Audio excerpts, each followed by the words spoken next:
All right, let's begin this bulletin with our top focus. This hour, just day after Bangladesh revokes Hasina's passport, India has now extended the former Bangladesh Prime Minister's visa.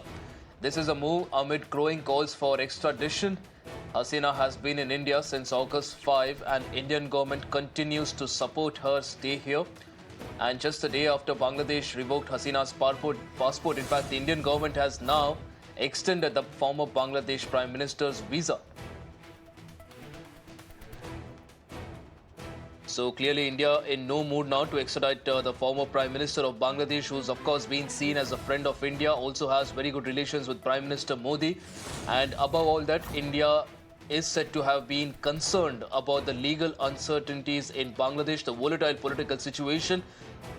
In fact, my colleague Rishabh joins us on the broadcast to get us more details on this. Rishabh, now India clearly in absolutely no mood to let go of Hasina. Of course, the visa as well extended amid Bangladesh continuously asking India to hand over Sheikh Hasina. Is this because India is unsure about the volatility in Bangladesh, the legal uncertainties, or is there any other reason?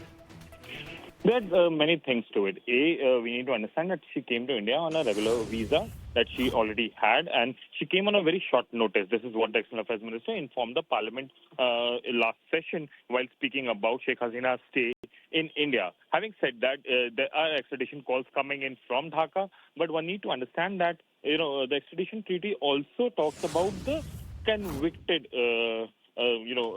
individuals. Also, having said that, the extradition treaty talks about if there is someone in India's custody. Sheikh Hasina is not in India's custody. She has been allowed to stay in India. First of all, she is not in house arrest or in any jail of India. Apart from that, if we talk about extradition for that matter, extradition is the final take, and there are multiple legal options ahead of the individuals before he or she is extradited to the respective country. Apart from that, if we talk about the extradition for that matter or the extension of visa, definitely the volatility in Bangladesh, the way things are panning out in Bangladesh, India do have its own reservations in connection with that, and that's the reason that we are seeing an extension for visa for the former Prime Minister of Bangladesh. Right, Rishabh, we'll see, of course, how this pans out over the next few days. Bangladesh, on the other hand, continues to ask India to hand over Sheikh Hasina's custody. And, of course, like you rightly pointed out, she's not in India's custody. She's here, staying on her own. And India, of course, India is assuring safety to her like it always has done in the past as well. We'll, of course,